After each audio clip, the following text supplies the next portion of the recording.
तो दोस्तों आज के इस वीडियो में हम डिस्कस करेंगे क्लास 10th आईटी कोड 402 का पार्ट बी का unit number 2 electronic spreadsheet advanced के कंप्लीट नोट्स को। दोस्तों ये सारे नोट्स बहुत ही इंपॉर्टेंट है। अगर आप इन सारे नोट्स को अच्छे से कंप्लीट कर लेते हैं तो आप बहुत ही आसानी से 50 आउट ऑफ 50 स्कोर कर सकते हैं थ्योरी पेपर में। एक खास बात है कि इन सारे नोट्स का पीडीएफ आपको लिंक डिस्क्रिप्शन बॉक्स में मिल जाएगा, आप वहां से डाउनलोड कर लीजिएगा।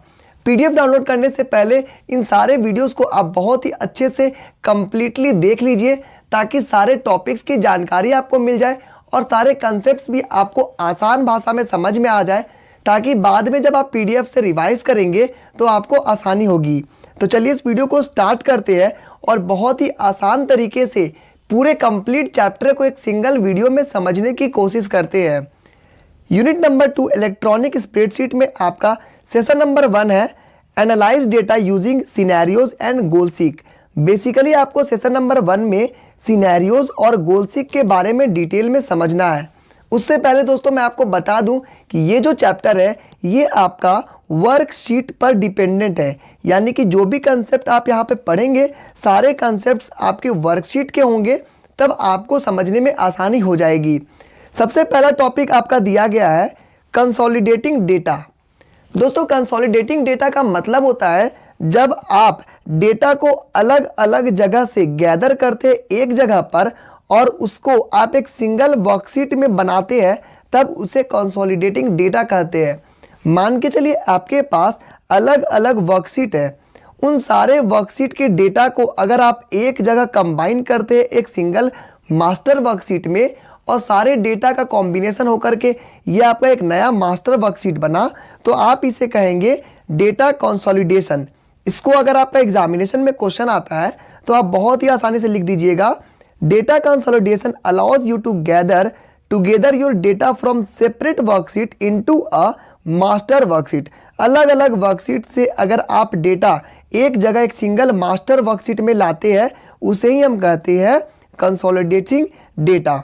बहुत ही आसान था दोस्तों। इसे करते कैसे है, इसे करने का बहुत ही इजी तरीका है।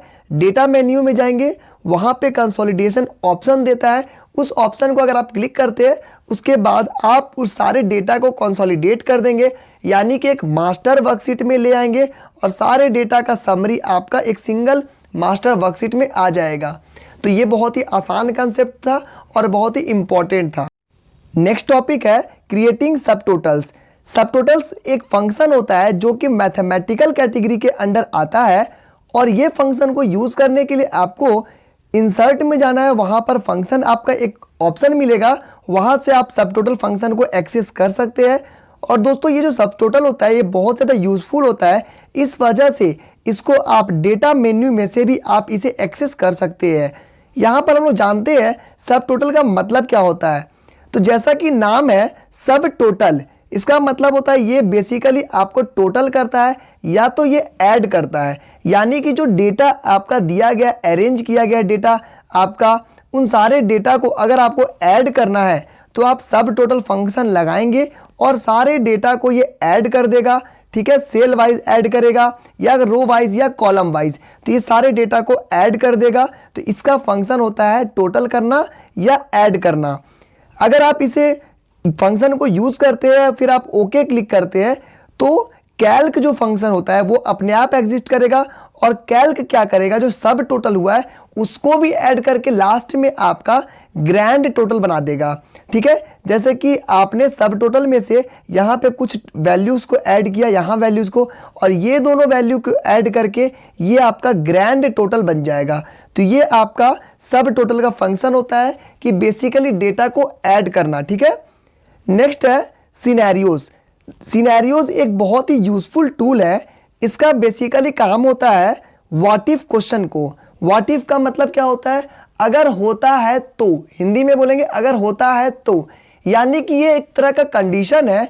आप किसी डेटा में कुछ कंडीशंस को लगा देते हैं, जैसे आप कुछ फॉर्मूला लिखते हैं तो फॉर्मूला में आपने कुछ कंडीशन लगा दिया कि जैसे कि आपका एक इंटरेस्ट का फॉर्मूला लिखे है, ठीक है, और आपने कंडीशन लगा दिया कि अगर इंटरेस्ट रेट 15% से ज़्यादा होता है तो फिर आपका ये फंक्शन काम करेगा। इसका मतलब क्या हो गया, आपने एक सिनेरियो लगाया व्हाट इफ क्वेश्चन का।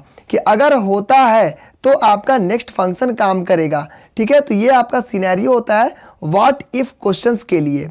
ठीक है, नेक्स्ट दोस्तों आपको जानना है कि सिनेरियोज को क्रिएट कैसे करते हैं। तो आपको बस बेसिकली टूल्स मेन्यू में जाना है और टूल्स में आपको सिनेरियोज मिल जाएगा और आप वहां पर व्हाट इफ के कंडीशन को लगा सकते हैं। बेसिकली एग्जामिनेशन में क्वेश्चन पूछा जाता है कि सिनेरियो का वर्क क्या होता है, तो आप बेसिकली आराम से लिख सकते हैं कि scenarios are the tools to test what if question. What if question को टेस्ट करने के लिए आप सिनेरियोज को यूज करते हैं। नेक्स्ट है गोल सीक ऑप्शन। दोस्तों गोल सीक ऑप्शन जो होता है वो सिनेरियोज का जस्ट ऑपोजिट होता है। इसका मतलब क्या हो गया, इसका मतलब होता है कि ये आपका रिवर्स में काम करता है। जैसे कि आपने कोई फंक्शन लगाया व्हाट इफ में, तो व्हाट इफ में फंक्शन लगाने के बाद अगर आप गोल सीक का यूज करते हैं तो ये क्या बताता है कि आपने जो कोई लिखा है I is equal to PRT, मान के चलिए आपने कोई फॉर्मूला लिखा है, तो आपने तो व्हाट इफ का कंडीशन सिनेरियो से लगाया, लेकिन गोल सीक का काम होता है कि ये आपको बताएगा कि कौन सा वैल्यू डालने पर आपका रिजल्ट आएगा आंसर। ठीक है, व्हाट इफ में उल्टा जाएंगे, हम लोगों को वैल्यूज डालेंगे उसके बाद रिजल्ट मिलेगा, और गोल सीक में आपको वो खुद बताएगा कि कौन कौन से वैल्यूज इसमें डालने से आंसर आ जाएगा आपका। ठीक है, ये आपका रिवर्स में काम करता है। बेसिकली आपको लिखना क्या है, using goal seek option under tools menu you can discover what values produce the result that you want. जैसे कि आपका I is equal to PRT, आपने एक फंक्शन लगाया, लेकिन आप जानना चाहते हैं कि आपका जो आंसर है वो आप लाना चाहते हैं 15%, तो कौन सा वैल्यू डालेंगे तो 15% आएगा, तो आप क्या करेंगे, गोल सीक ऑप्शन को लगाएंगे। तो गोल सीक ऑप्शन आपको एग्जैक्टली वही वैल्यूज बताएगा जिसके वजह से आपने जो आंसर चाहा 15% वो आपको बता देगा। तो ये आपको बेसिकली वो वैल्यूज बताता है जिस वैल्यू के वजह से आपका आंसर आएगा। ठीक है, वही वैल्यूज बताएगा जिसकी वजह से आपका आंसर आएगा। ये आपका गोल सीक का काम होता है। गोल सीक को आप कैसे यूज करेंगे, टूल्स मेन्यू में जाएंगे, वहां पर आपको गोल सीक ऑप्शन मिलेगा और ये बेसिकली क्या करता है, रिवर्स करता है usual order of the formula. आपको पता होगा कि कोई फॉर्मूला होता है जैसे कि I is equal to PRT, तो आप क्या करिएगा, आप कुछ वैल्यूज डालते हैं उसके बाद आपका आंसर आता है, लेकिन गोल सीक क्या करेगा, वो खुद आपको बताएगा कि कौन सा वैल्यूज डालने पर आप जो आंसर चाहते हैं वो आंसर आ जाएगा। तो ये गोल सीक का काम होता है। नेक्स्ट बात करते हैं सॉल्वर की। तो सॉल्वर क्या करता है, ये थोड़ा सा गोल सीक से और एडवांस लेवल का होता है। गोल सीक से अगर आप एडवांस लेवल पे जाइएगा तो इसे हम लोग सॉल्वर कहते हैं। ये भी आपको टूल्स में मिलेगा और वहाँ पर जब आप इसको जाइएगा तो ये आपको अननोन वेरिएबल्स के बारे में डिस्कस करता है। जैसे कि इसका काम होता है greater than, less than, equal to, values entered. जैसे कि आप कोई वैल्यूज डालना चाहते हैं तो वहाँ पर आपको कितना से ऊपर डालना है। जैसे इंटरेस्ट रेट आप चाहते हैं कि माइनस में नहीं हो, तो आप क्या करेंगे, वहाँ पर एक कंडीशन लगा देंगे कि ग्रेटर दैन 0, मतलब 0 से ऊपर आपका होना चाहिए। तो ये कंडीशन क्या हो गया, less than, greater than, equal का। ये जब कंडीशन लगाएंगे तो ये कंडीशन आपका लगता है सॉल्वर से। ठीक है, सॉल्वर्स बेसिकली आपका जो होता है वो कंडीशंस को लिमिट कर देता है। ठीक है, यहाँ पर आप लिमिट भी लगा सकते हैं कि जैसे कि आप कोई फ़ोन नंबर डालना चाहते हैं, ठीक है, तो आप सॉल्वर में आप कुछ कंडीशन डालते हैं कि ये जो फ़ोन नंबर है वो स्टार्टिंग में आपका 9 से ऊपर होना चाहिए, या तो स्टार्टिंग में 0 नहीं होना चाहिए। तो ये आपका कंडीशन लगा दिया कि 0 नहीं होना चाहिए स्टार्टिंग में, तभी आपका फ़ोन नंबर एंटर होगा। तो ये आपका सॉल्वर का काम होता है। ठीक है, तो यहाँ पर आपने लेसन नंबर 2 का जो सेशन नंबर 1 था उसको अच्छे से कंप्लीट कर लिया। सारे टॉपिक्स जो आपको एग्जामिनेशन में आने वाले हैं सबको समझ लिए। नेक्स्ट सेशन है link data and spreadsheet using multiple workbooks and linking cells. यहाँ पर क्या करेंगे हम लोग कि एक डेटा का जो वर्कशीट है उस वर्कशीट में अलग अलग सेल होते हैं। उन सारे सेल को अगर आप उन सारे सेल के डेटा को अगर आप लिंक करना चाहते हैं अलग एक सेल में, तो उसको आप क्या करेंगे, लिंक करेंगे। दूसरा काम क्या हो गया, अगर आपके पास अलग अलग वर्कशीट है, उन सारे वर्कशीट का अगर आप सिंगल वर्कशीट में लिंक करना चाहेंगे तो आप उसको किस तरह से लिंक करेंगे वो भी हम लोग सेशन नंबर 2 में समझेंगे। तो स्प्रेडशीट जो है वो आपको अलाउ करता है अलग अलग सेल के डेटा को एक दूसरे वर्कशीट में यूज़ करने के लिए, उसको लिंक करने के लिए, या फिर आपके पास जो एक वर्कशीट है उसका अलग अलग वर्कशीट से आप डेटा को आप वहाँ पर लिंक कर सकते हैं, आप उसे यूज़ कर सकते हैं। ये सारा चीज़ आपको स्प्रेडशीट में काम करने को मिलता है। चलिए अब हम लोग सबसे पहले जानते हैं कि जो आपका वर्कशीट जो काम कर रहे हैं आप वर्कशीट, उस वर्कशीट को आप कैसे पहचानेंगे। तो जैसे ही आप वर्कशीट को खोलते हैं तो आपको अपने वर्कशीट को पहचानने के लिए आपको सबसे नीचे में आपको जाकर के देखना है, ठीक है। वहाँ पर बाय डिफ़ॉल्ट उसका नाम शीट नंबर 1 होता है, ठीक है। अगर आप उसमें एक और ऐड करेंगे तो शीट नंबर 2 आ जाएगा। उस तरह से आप अलग अलग शीट को ऐड कर सकते हैं, ठीक है। तो आप इस तरह से अपने डेटा को, अपने वर्कशीट को आप पहचान सकते हैं। अगर आपको एक वर्कशीट के अलावा उसमें और भी शीट को जोड़ना है तो आप किस तरह से जोड़ेंगे। तो यहाँ पर आप देख सकते हैं कि जब आप वर्कशीट खोलते हैं तो आपका शीट नंबर 1 इस जगह पर लिखा हुआ है, ठीक है। यहाँ पे प्लस का ऑप्शन दिया गया है। प्लस के ऑप्शन को जैसे ही आप क्लिक करेंगे एक और वर्कशीट बन जाएगा और साइड में एक प्लस का ऑप्शन आ जाएगा। फिर आप प्लस को क्लिक करेंगे एक और वर्कशीट आएगा, फिर आपका एक प्लस का ऑप्शन आ जाएगा। इस तरह से आप प्लस के ऑप्शन को यूज़ करके आप ऐड कर सकते हैं अलग अलग वर्कशीट को। और आप यहाँ से भी कर सकते हैं, होम में जाएंगे, होम में आपको इंसर्ट मेन्यू मिलेगा और वहाँ पे इंसर्ट शीट का ऑप्शन मिलेगा, वहाँ से भी आप वर्कशीट को ऐड कर सकते हैं। नेक्स्ट दोस्तों अब बात करते हैं कि हम लोग अपने वर्कशीट को किस तरह से नेम चेंज करेंगे। ये वीवीआई क्वेश्चन है, एग्जामिनेशन में पूछा जाता है कि आपके वर्कशीट को नाम चेंज करने के लिए आपके पास कौन कौन से ऑप्शंस होते हैं। तो आपके पास बेसिकली 3 तरह के ऑप्शन होते हैं जिससे कि आप अपने वर्कशीट के नेम को बदल सकते हैं। सबसे पहला काम करेंगे, डबल क्लिक करेंगे वर्कशीट का नाम को, जहाँ पे शीट नंबर 1 लिखा हुआ था उसको आप डबल क्लिक करेंगे तो आपका एक डायलॉग बॉक्स खुलेगा जहाँ पे आप अपने डिज़ायर्ड नेम को लिख सकते हैं, ठीक है। दूसरा ऑप्शन है राइट क्लिक करेंगे और राइट क्लिक में करने के बाद हम लोग रीनेम ऑप्शन में जा कर के आप उसे बदल सकते हैं। तीसरा ऑप्शन है आप जो भी वर्कशीट को चेंज करना चाहते हैं उसका नाम, उस वर्कशीट को सेलेक्ट करिए और उसके बाद आप उस ऑप्शन में जाइए, फॉर्मेट मेन्यू में जाइए, वहाँ पे जाने के बाद आप उसको रीनेम कर सकते हैं। तो आप टोटल 3 तरह से किसी भी वर्कशीट के नेम को बदल सकते हैं। नेक्स्ट है insert sheet from different spreadsheet.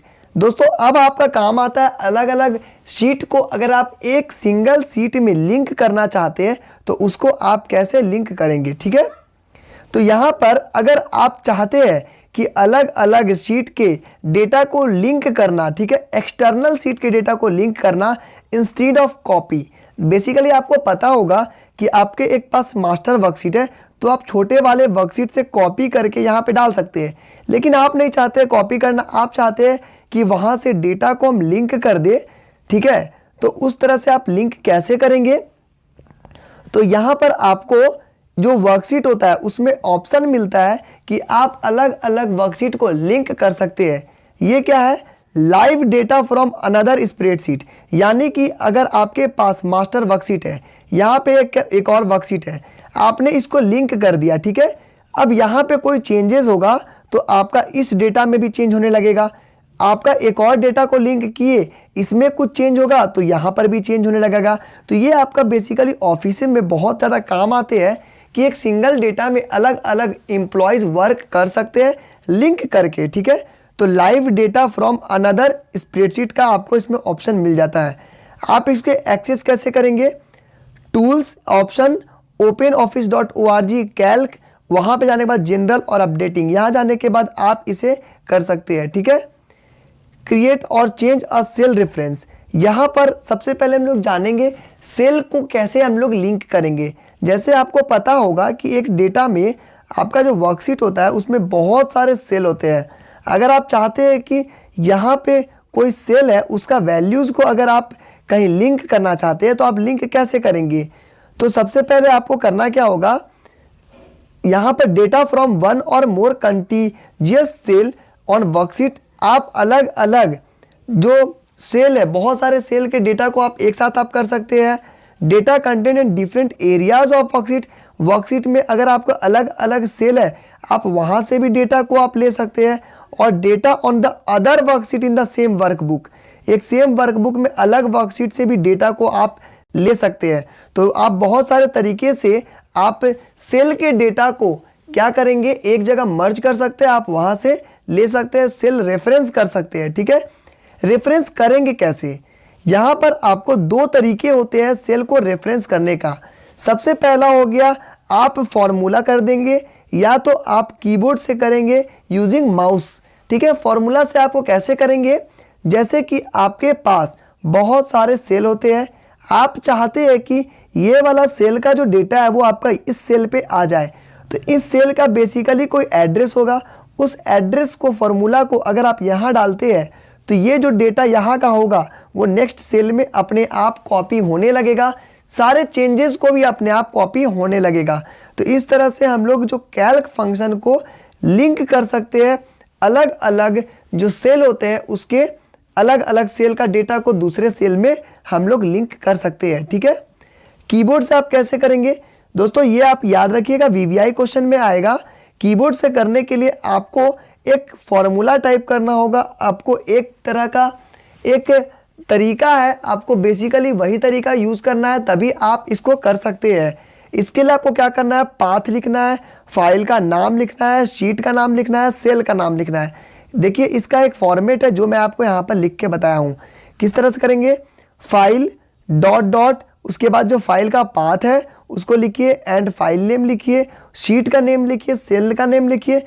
इससे आप क्या कर सकते हैं कि अलग अलग सेल का डेटा को आप दूसरे जगह पर लिंक कर सकते हैं। अब दोस्तों बात करते हैं हाइपर लिंकिंग की। बहुत सारे बच्चों को हाइपर लिंक के बारे में पता होगा, नहीं पता है तो दोस्तों अभी जान लीजिए।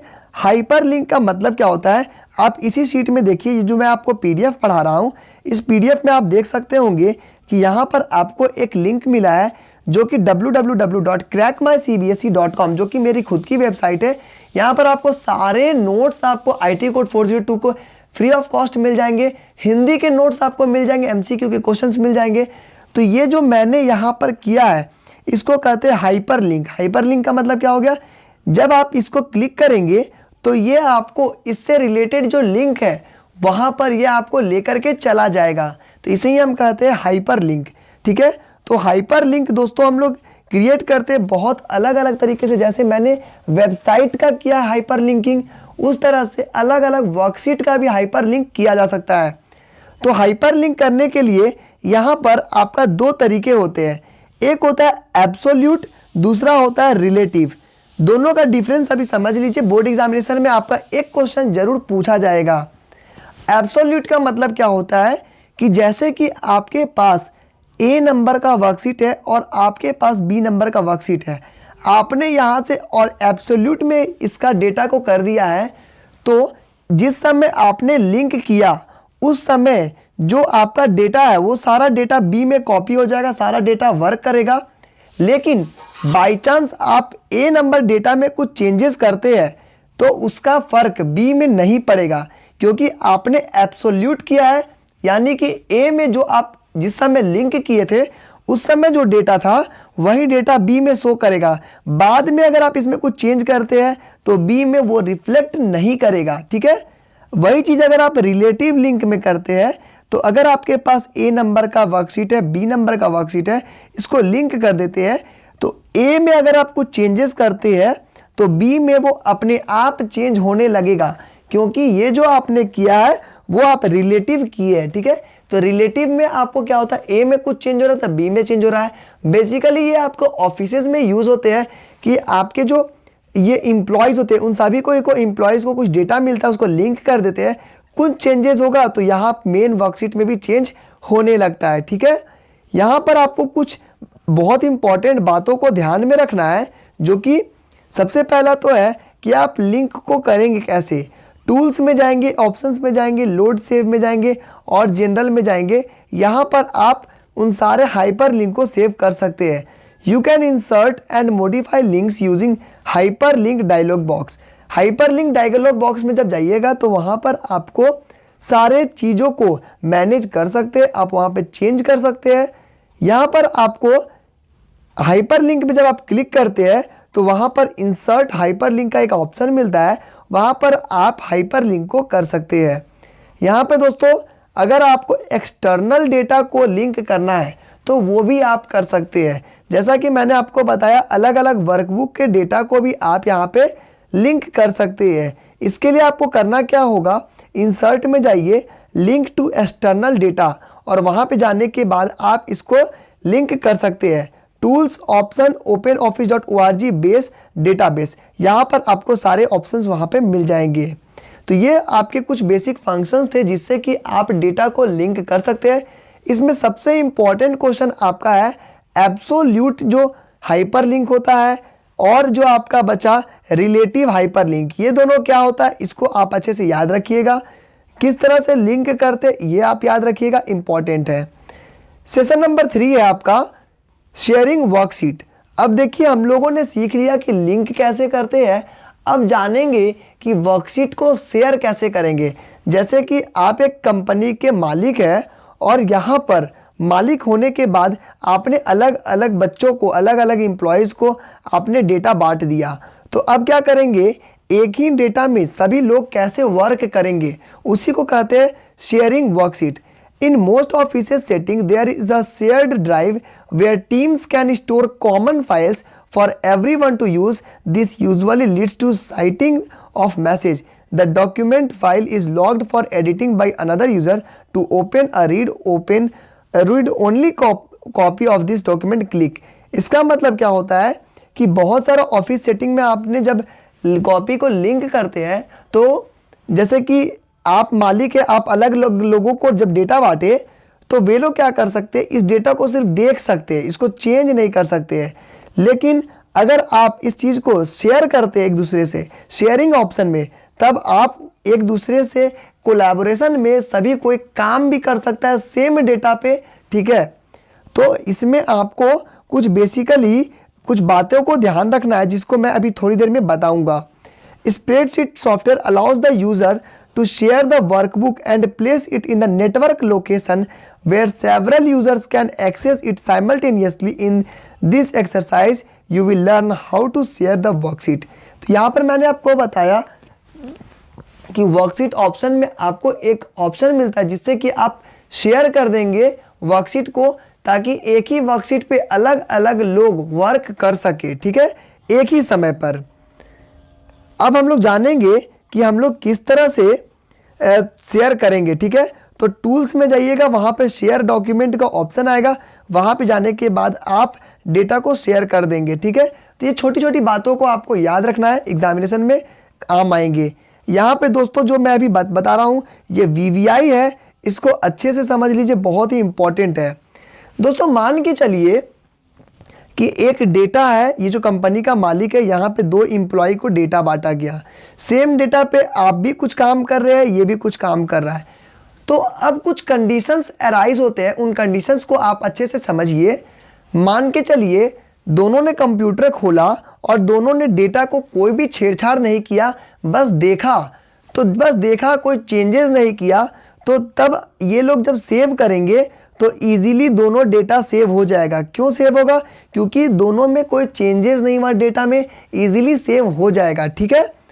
अब दूसरा कंडीशन समझिए कि मान के चलिए अगर वही डेटा को 2 लोग बांट रहे हैं और इसने एज को 10 लिख दिया और इसने एज को यहाँ पर 12 लिख दिया, तो अब क्या हो गया, एक कन्फ्लिक्ट अराइज हो गया।